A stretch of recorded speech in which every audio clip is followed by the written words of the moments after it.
अच्छा, इसमें मेरे माइंड में ये भी सवाल आता है कि कुछ वालिदैन जो हैं शेयर भी करते हैं, लेकिन वो प्यार और उसकी डोज एक्स्ट्रा हो जाती है और बच्चे आउट ऑफ कंट्रोल भी हो जाते हैं। यस, आप इस ये पॉइंट को कैसे? मैं बताती हूँ इसका। ये बड़ा आपने इम्पोर्टेंट चीज़ हाईलाइट की है कि देखें, जैसे होता है ना, हम कहते हैं कि प्राउडनेस में और तकब्बर में एक हेयर लाइन डिफरेंस होता है, वैसे ही कॉन्फिडेंस में और ओवर कॉन्फिडेंट और स्मार्ट में, ओवर स्मार्टनेस में भी हेयर लाइन फर्क होता है। आप कॉन्फिडेंस जरूर दें, कंट्रोल फिर भी रखें अपने पास। Final authority is always a father, always a leader. Check रखें उन पे, और उनको पता होना चाहिए कि बाप की कहाँ लिमिट हम क्रॉस कर गए हैं। जब तक आप उन्हें वो नहीं बताएंगे, उनको नहीं पता चलेगा। और ये बहुत नॉर्मल मैंने देखा है, स्कूलों में ऐसे हैं जी, बिल्कुल है। बच्चे जो हैं वो ओवर स्मार्ट होके बिहेव करते हैं। बच्चों को पता है कि जी हमारे पास बड़ी बड़ी गाड़ियां हैं, ड्राइवरों को बाकायदा बच्चे ड्राइवरों को पैसे दे के अपनी मर्जी का काम ले लेते हैं, बिकॉज उनके पास पैसे होते हैं। ये मैं कहूँगी ज़रूर वालिदैन से, अपने बच्चे को गैर ज़रूरी पैसे ना दें।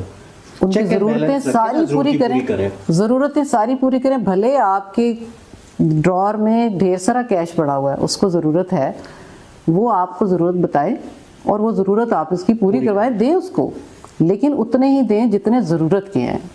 आप बार बार दें उसको। आपने अगर पॉकेट मनी देना है, आप ढेर सारे 15-20 हज़ार इकट्ठा उसको मत पकड़ाएं। एक तो आप उसको खुद को आजमाइश में डाल रहे हैं, दूसरा आप कहेंगे कि अच्छा वो 2 दिन के बाद फिर कहेगा ख़त्म हो गए हैं, फिर उसको झूठ बोलने की आदत पड़ जाएगी। वो कहीं और उसने गलत इस्तेमाल कर लिए होंगे, वो कहेगा वो तो चोरी हो गए। फिर वो दोस्त से सब मिल जाते हैं, वो पार्टी हो जाती है, तो वो उसमें सारा कुछ वो गलत हो जाता है। आप बच्चे को आजमाइश में ना डालें। ये जो माँ बाप ढेर सारे पैसे दे देते हैं ना बच्चों को, वो नहीं देने चाहिए। वो आप उनके साथ अच्छा नहीं कर रहे, बुरा कर रहे हैं। आप उनको देखें ना, एक भूखा शेर है, उससे खाना रख दो, कोई चीज रख दो, कैसे आप एक्सपेक्ट करेंगे वो नहीं खाएगा? वो तो खाएगा। तो ये जो बच्चों को आप इस चीज की जब तक अहमियत नहीं दिलाएंगे ना, खुद लिमिट डिफाइन करें, बताएं कि बेटा ये अर्न करके आता है, इसकी वर्थ है।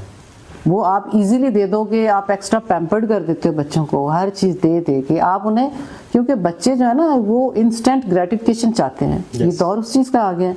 लेकिन उनको आप सब्र करना सिखाएं। फर्ज करें कि मैं अपनी मिसाल अगर दूं, मेरा बेटा मुझे कहता है कि मुझे इतने पैसे चाहिए, मैं कहती हूँ अच्छा बेटा शाम को बताऊंगी, टाइम दे रहे, उस वक्त भी मेरे पर्स में से ही मैंने निकाल के देने हैं। फिर मैं शाम को रिमाइंडर अगर देगा, मैं कहूँगी अच्छा बेटा क्या करना है। फिर तीसरा सवाल मेरा ये होगा, पोस्टपोन हो सकता है, 1-2 दिन निकल सकते हैं, कुछ ना कुछ आगे वो बताएगा कि नहीं इमरजेंसी नहीं है, हो जाएगा, नहीं ऐसे है। इससे आप क्या लेसन दे रहे होते हैं, या मैं क्या दे रही होती हूँ? मैं उसको दे रही होती हूँ कि इतना इजी नहीं है, इधर आपने कहा इधर हो गया, एकदम से हो गया। आप ज़रूरत है वेट करना सीखें, पेशेंस डेवलप होगा। नो सुनने की आदत पड़ेगी उनको कि कोई चीज़ फौरन नहीं भी पूरी होती, ठीक है ना। ये चीज़ें बच्चों में आपके खुद के जेस्चर, आपकी खुद की डीलिंग ज़रूर उनमें डालती है ये चीज़ें। और अगर आप ये नहीं करेंगे, आपने इधर बच्चे ने ज़ुबान से निकाला और आपने पूरा कर दिया, तो वो सारी ज़िंदगी वही चाहेगा।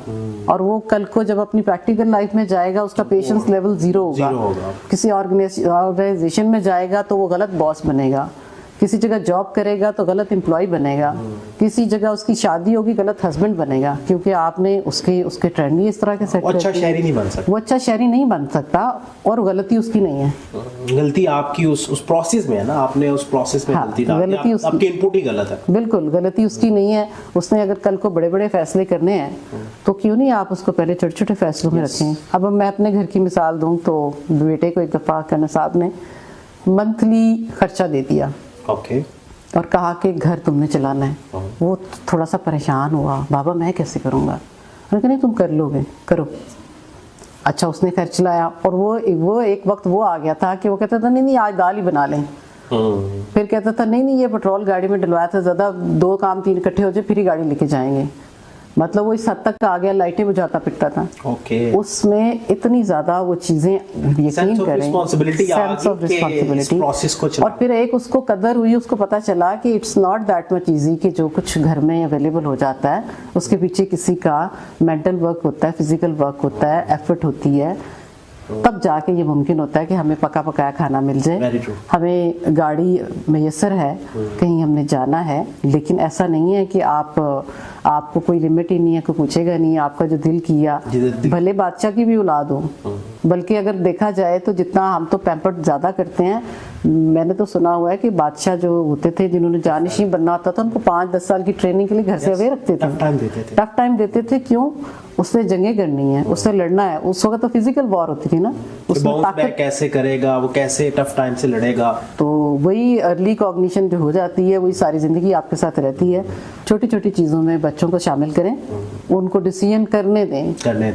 मतलब ये छोटी घर की हैं, ये बाहर की मिसालें नहीं हैं, घर की हैं। बहुत छोटे बेबी से आप सवाल करके देख लें, आपके बेटा आप मेहमान आ रहे हैं, आप क्या करें, रात का टाइम हो गया, वो आपको 100 ऑप्शन देगा। अच्छा फिर खाना नहीं है बेटा, क्या करें? अच्छा आप ऑर्डर करा लें।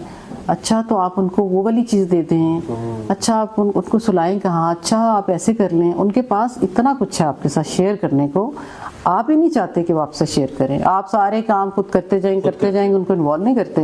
इन द एंड आप एक्सपेक्ट करें कि जी वो हर चीज़ आपकी अंडरस्टैंड करें, आपको अंडरस्टैंड करें, और एक रिमोट कंट्रोल बच्चे बन जाए, वो नहीं बनेंगे।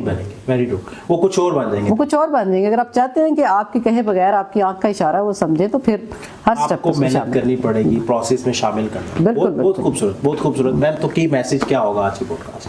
मैं आज का मैसेज ये देना चाहूँगी कि जो बच्चे इस चीज़ का शिकार और वालिदैन ये शिकायत करते हैं कि कहीं ना कहीं वो कॉन्फिडेंस उनमें नहीं है कि वो डिसीजन मेकिंग कर सकें, तो उसके लिए ज़रूरी है कि छोटे छोटे स्टेप्स में उनको डिसीजन मेकिंग में शामिल करें, राय लें, और फिर उनकी राय का एहतराम भी करें, उसको इम्प्लीमेंट भी करें। भले आपका थोड़ा सा नुकसान ही क्यों ना हो जाए, आप उसको बहुत बड़ा सबक सिखा जाएंगे। इस वजह से इस चीज़ का ख़ास ख्याल रखें कि कल के लीडर जो हैं उनको हमने प्रिपेयर करना है। हमारे घर के सेकंड इन कमांड जो बच्चे हैं, बेटे हैं, उनको उन्हीं लाइंस पे ट्रेन करें जो कि आप खूबियाँ उनमें देखना चाहते हैं, इंकलकेट करें और डेमोन्स्ट्रेट करें। बहुत शुक्रिया मैम, थैंक यू, जज़ाकल्लाह खैर। आपने आज बड़ी खूबसूरत बातें की और कुछ चीज़ें मेरे माइंड में भी रिवाइव हुई। सो इंशाल्लाह नेक्स्ट एपिसोड पे दोबारा आपसे मुलाकात होगी एक नए गेस्ट के साथ, एक नए टॉपिक के साथ। तब तक के लिए इजाज़त।